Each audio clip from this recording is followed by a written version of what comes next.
Good afternoon, good evening, good morning, and where are you in the world? I don't know. I am here and I'm ready to tuck into some Sassenach with none other than Sam Heughan. My name's Sam Simmons, Dr. Whiskey. I'm the head of whiskey at Master of Malt. I'm an Outlander fan, I'm a Men in Kilts fan, and I have the good fortune of spending the next few minutes making a few cocktails remotely, like we used to do during COVID, on this Instagram Live with Sassenach founder Sam Heughan. So Sam's going to ask to join, I hope, because we didn't discuss that in the sort of pre-call, or I'm going to have to dig through and find you, and then get you on, and we will speak all things gin, and maybe even more.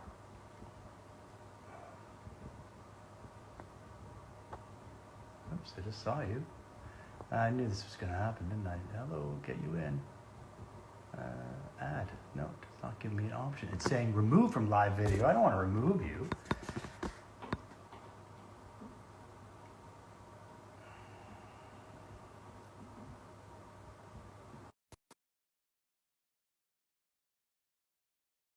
Max Spirits, and we are going to make a couple martinis. We're going to talk and answer some of your questions as they come in.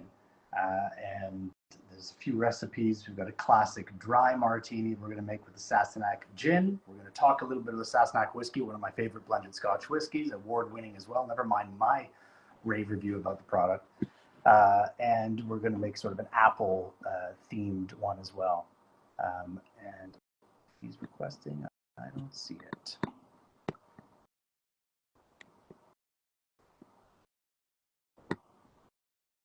So I will stand here awkwardly, which, remember in COVID, this is exactly what used to happen. You'd sit, you'd tune in, oh, this is great, look who's on, oh, and you'd sit and watch some bold Canadian talking about Scottish spirits, just waffle on while he tries to buy time to figure out what technical hiccup is happening. So I'll bring you closer so I can see my phone. I'm going to bring in Sam, and we are going to have a party.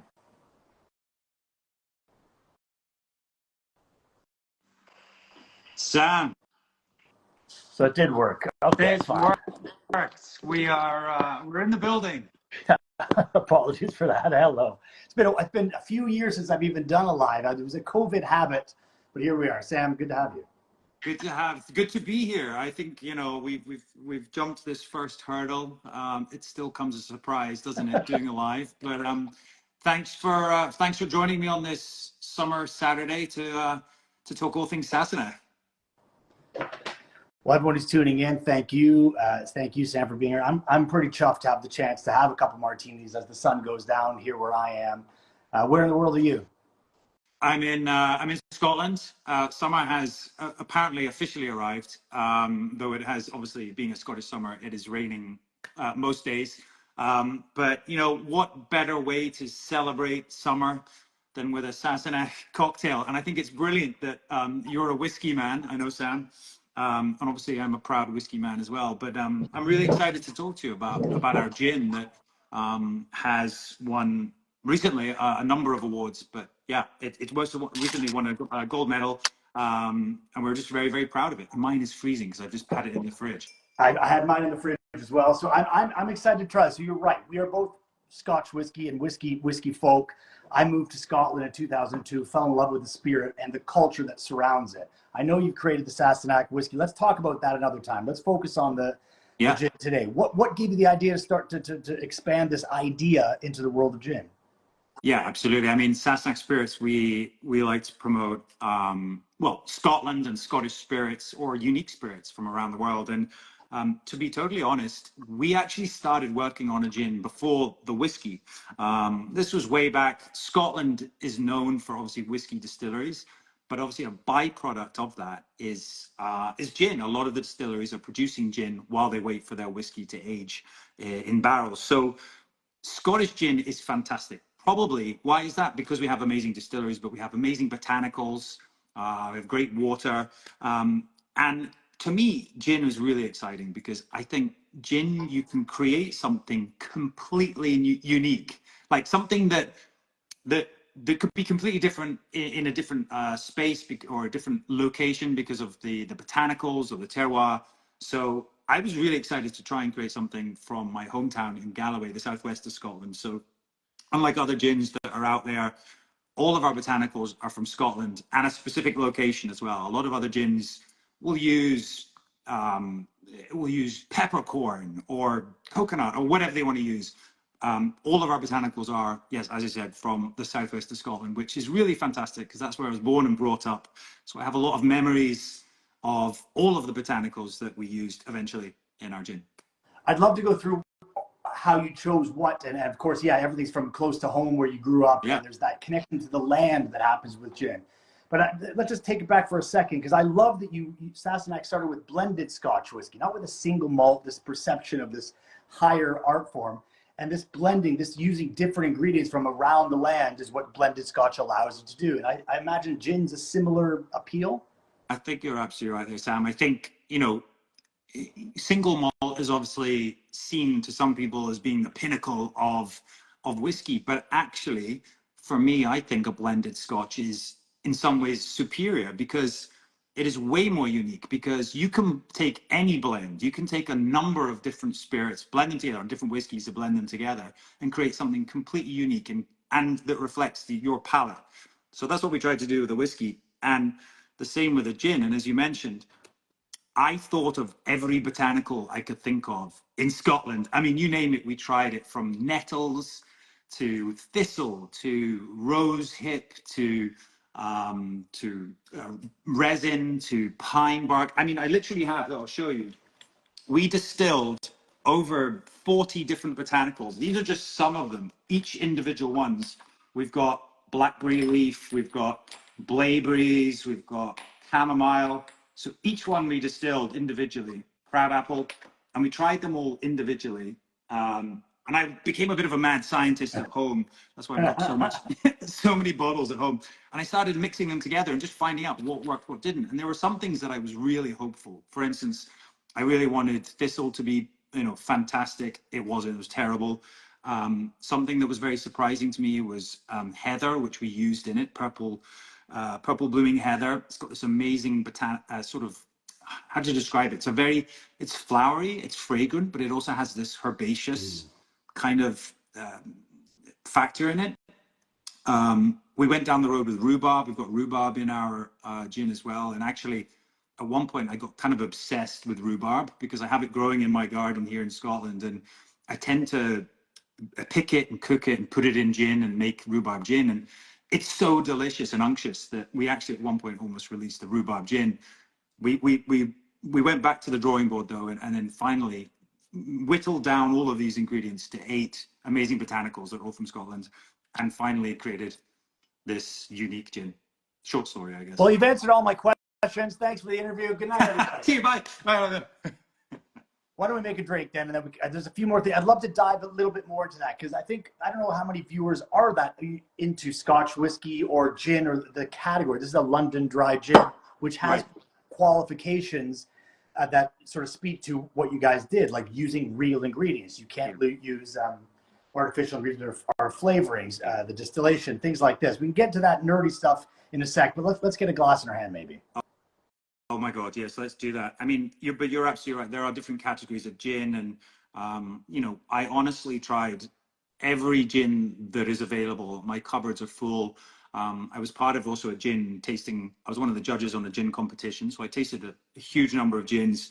I really wanted to get it right, but then we get to cocktails, right? And like, what is the best way to showcase your gin? And of course, the martini for me is one of the best ways to showcase gin because essentially it can just be really cold gin poured in a glass and served up. We're going to do the Sassenach Perfect Serve dry gin martini. I know some people like a dirty martini. Are you a dirty man, Sam?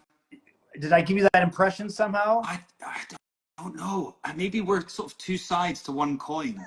You know, I'm dry. Well, we could be. I don't know. Which are you? Because I've prepared both avenues. I'm gonna go dry because I really like mine dry. Fine. Okay, I'm gonna go more of the savory with a bit of olive oil, olive juice, I should say, and olives. But all works depending where you are in the world, viewers. I mean, the martini is simple, versatile, yet infinitely complex because of that simplicity in a way. Exactly, right. And it can be, 2 ingredients, if that. And actually, there are infinite numbers of ways of making it. So this is if, you want to follow along. This is how we probably, or I would make my gin martini, but anyone wants to follow the other Sam, make it his way. So Sam, I'm going to stir them, obviously. Yeah. So I'm going to go 2.5 ounces of your Sassenach gin. Oh, look, I haven't even opened this bottle. It's fresh. Excuse my teeth. Sure, there's some people watching who are grateful for that little bite there, Sam. Sorry.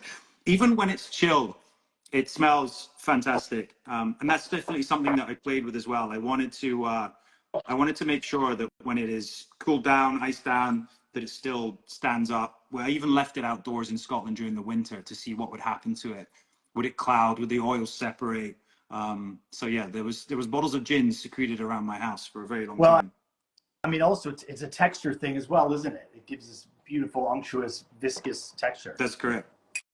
So I'm doing 2.5 ounces of gin, 1/2 ounce of vermouth, dry vermouth. Now, again, there's infinite numbers of vermouths you can use. There are British ones, or Scottish ones, there's Italian. I'm going to use actually all I could find in the fridge. This is Bianco, so it's like in between dry, slightly sweeter, but again, I think really fragrant, goes really well with this gin. Okay. What are you putting in yours? I'm using an English dry. I'm using Sacred, which really impressed me when I tried it. Also, like at a tasting, as you mentioned, like when you're judging these competitions, which I also do. This one just blew me away, and I had to find out what it was, and it ended up being the winner. That sounds delicious. I want to try that. There are, just as I said, so many different avenues you can explore. Bitters is not everyone's taste. I like to put a little bit of orange bitters in mine, a dash. Really is up to your own preference. Then ice. Try and get it in. Where Sam's doing the orange bitters, I'm going savory because you're going to garnish with lemon, citrus, correct? So I'm going to go more with olive style. I'm going to do a little bit of olive brine. Delicious. I do like occasionally a dirty martini. I'm just stirring mine, so apologies for the sound here. I do like it with blue cheese olives; those are good. Or a Gibson. I like a Gibson, Sam, with a nice pickled onion in there. Delicious. I've iced my glass.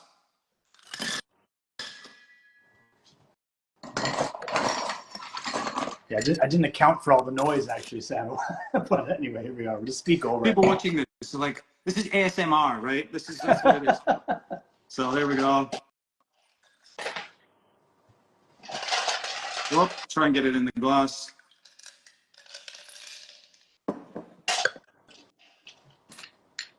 I'm going to go lemon, but we sometimes serve ours with a green apple.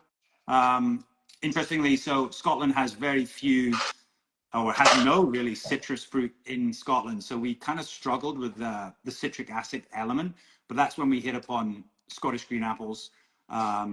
We thought they would be, the malic acid in them would bring out that sort of lighter, that mouthfeel, that tartness. And I think that's basically where the apples came from. But I do like a nice lemon twist here. And we'll get into apples in a little bit. Oh, look at that. That's teasing delicious. us. You're teasing us. Oh. And I'm going to rub mine around the rim. Yes. I've seen some people even rub the stem. Not quite sure. Just to get it on your fingers, I suppose, or? There you go. Well, cheers, Slanger, as we say in Scotland. What do they say in Canada?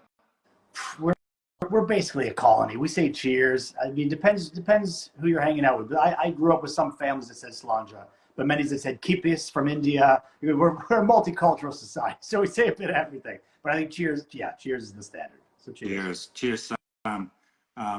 It's really interesting, even that the vermouth really changes it. This one in particular really lightens it. And actually what I've seen, there's some famous guys that make martinis. I really like it as well. I sometimes just pour a dribble of vermouth in the glass, spin it around, and then toss it out. So just the glass is covered in vermouth, and then you pour in your chilled gin, and that's a great way to make a dry gin as well.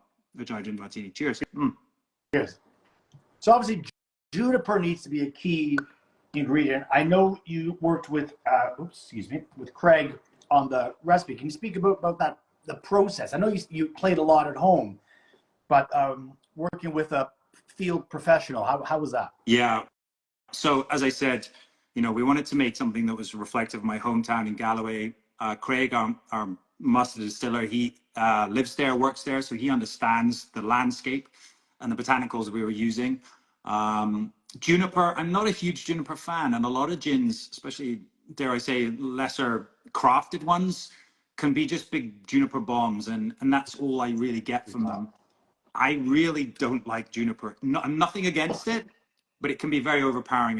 And I wanted to make something really balanced. And I think that's where we came to all of these different botanicals, but I wanted to balance them all. We've got toasted oats in there as well, which provide this creamy mouthfeel, rich texture to it. Yes, the juniper is there, but so is the pine resin, which gives it sort of almost a eucalyptus sense to it. Not like chewing gum, but like that spearmint kind of brightness to it. Yeah, very, very proud of it, and great working with him. Really, we went back and forth. I really bust his balls, should we say, to get the right product. But I think it was worth it, and it shows in the tasting as well. You say you went back and forth. Give us an idea. How long do you think this a process like this takes to make it? We use the word craft so flippantly. Yeah. And I want, when someone really puts their heart and mind to a project like this, which really seems to stem from passion for you. Yeah. How long are you willing to give to it to get it just where you want it to be? To get it right. I mean, as I said, from conception, I mean, I've been working on this for probably since the very beginning of sort of our Sassenach Spirits journey. So for a number of years. And the process, I think we did over 12 different distillations where we chose our main botanicals. We knew what we wanted, but then different variations of that and different processes. So we have rhubarb, as I mentioned, blaeberries in there. But what we found was when they went through the distillation process, they became very fruit forward, and the gin became like a fruity gin, and I didn't want that. So actually what we did with those fruits is we froze them with dry ice. Then they're put into the distillation process. So then they slowly thaw out during the distillation. So they only release their oils and flavor towards the end. A number of things. I mean, even the pine, the Scots pine is this amazing green brightness to it. And we created this resin out of it. I mean, it literally, we went on and on for a long time. And then even once the product was finished, I wanted to test it. I wanted to make sure it stood up as a gin and tonic, but also as a cocktail. In cocktails, I would make gin and tonics and leave them out in my house for hours to let the ice melt, because I know that people at home maybe make a gin and tonic and then forget about it. Like, what does it taste like then? Or what does it taste like once it's aerated? Because it does. As soon as you open a bottle, it changes. Over time, the aeration changes, as I said, about the temperature as well. So it really is, something I'm very passionate about. I love the creativity of spirits. For me, that's what's fascinating about great spirits, great whiskey, great every spirit, really, to be honest. If it's well made and crafted, I think something to be celebrated. I completely agree, and I love how much you've embraced it again by making Scotch whiskey, blended Scotch whiskey. You sell an excellent blended Scotch whiskey called Sassenach. I love the package, similar package, but clear glass instead of the green tint. It's a premium product, and in blended Scotch, again, people don't expect that. It's such a price-sensitive type of product, but yet the care you guys put into it. So much of it to you sort of curbs the trends of today. People talk about the speed of modern life and speeding things up and make things super efficient and consumable bits of information or even drinks or experiences sort of being shorthanded for. And I just feel like what you're describing now just subverts that completely. Yeah, and I think, the craft of it is something that I've always been really into. And I think you're right, absolutely. Our whiskey itself, we have 3 different whiskeys in there. There's a 21-year-old organic grain whiskey. There's a 12 and a 9-year-old malt. I mean, this is not something you can just churn out and make mass produce. We're a limited batch with the whiskey. Once it's gone, it's gone. It's something that I love passionately, but yeah, there's a finite amount of it. And the same with the tequila that we did a collaboration with. You know, it was World Tequila Day. Salute to all our Mexican and Spanish friends, but it really was something that I just fell in love with when I met our friends over in Guadalajara and Jalisco. You know, Tony Sayas is a third generation master distiller. You know, their passion in Mexico for making tequila was very, very similar to the passion we have in Scotland and America and Canada for making whiskey. And it just felt like that was the perfect crossover. But as you say, Sam, you know, I think it's just so fascinating to really get into it with these amazing creative people and see what they can produce, and the time and energy they put into it is remarkable. So you're drinking something that's alive, you're drinking something living, right? That once it's gone in some cases. So yeah, huge fan. It makes it very precious. That, and spirit is the apt word, I think. Yeah. I don't know if you can hear yourself, but how frequently you're talking about people and that human sort of connection that seems to weave throughout this. Is there something in the name Sassenach as well? I like to tee that one up. Very good. You're good at this, and you've only just started drinking as well.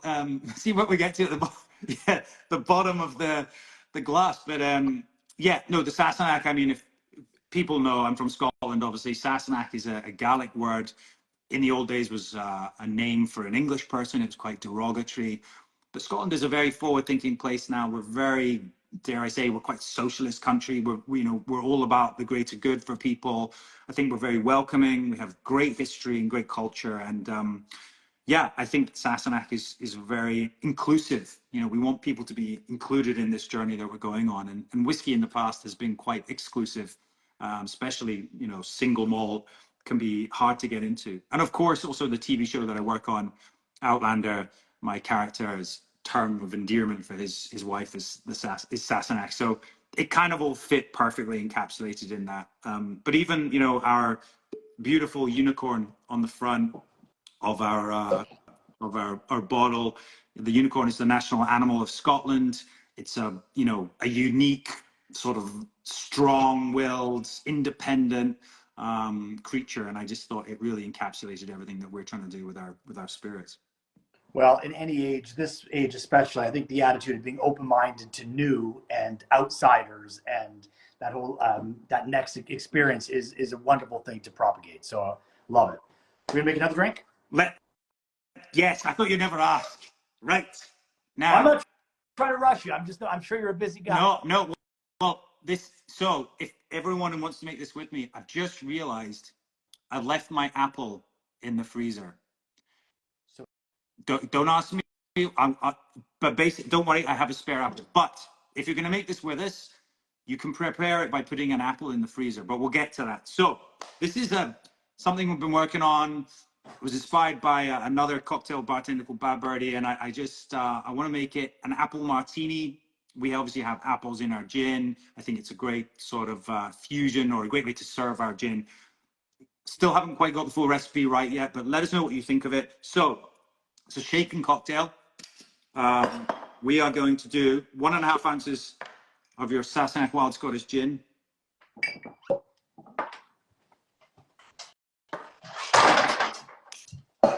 And then some sugar syrup that I just made. I've forgotten that as well. I've forgotten the sugar syrup. So, well, yeah, I mean, go get it. I can talk about the bottle. I can show everyone the back. If you guys talk amongst yourself. I'll go get the apple out the freezer and get my my sugar syrup that I just made. I'll be right back. It'll be worth it. It'll make the drink a sip better. And I know how much attention you put into making this cocktail. I think cocktails are sometimes seen as a way to mask spirit, but I think this is a myth. This is not true. We think about the great classic cocktails and the cocktail boom of the last several decades. Tales of the Cocktails just happened this week. There's this great celebration of the magic of the cocktail and actually taking various ingredients and making them more than the sum of their parts. That was quick. Thank you. There we go. So I'll let you fill there. Right. So I took 1.5 ounces of gin, 3/4 of an ounce of sugar syrup that I just made. Sugar syrup is so simple to make. Equal parts sugar and hot water. How much of your simple are you putting in? I'm putting 3/4 quarters of an ounce. You could do less. It depends really on how sweet you like it. But I think 3/4 is good because we're going to also do half an ounce of lemon juice, freshly squeezed, please. And also half an ounce freshly squeezed lime.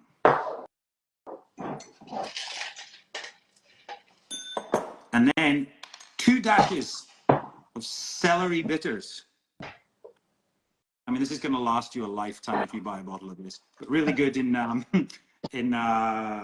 your Bloody Marys. And actually, our gin is really good in a Bloody Mary as well. So instead of using vodka, use gin. Yeah, that's it. And ice. And we're going to shake this.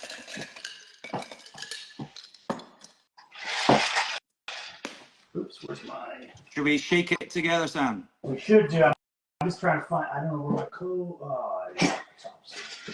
So I'll keep talking. Yes. And a 1. And a 2. And are we going for rhythm or? Yeah, let's go. Like you do on beat, I'll do off. Oh, this is not working.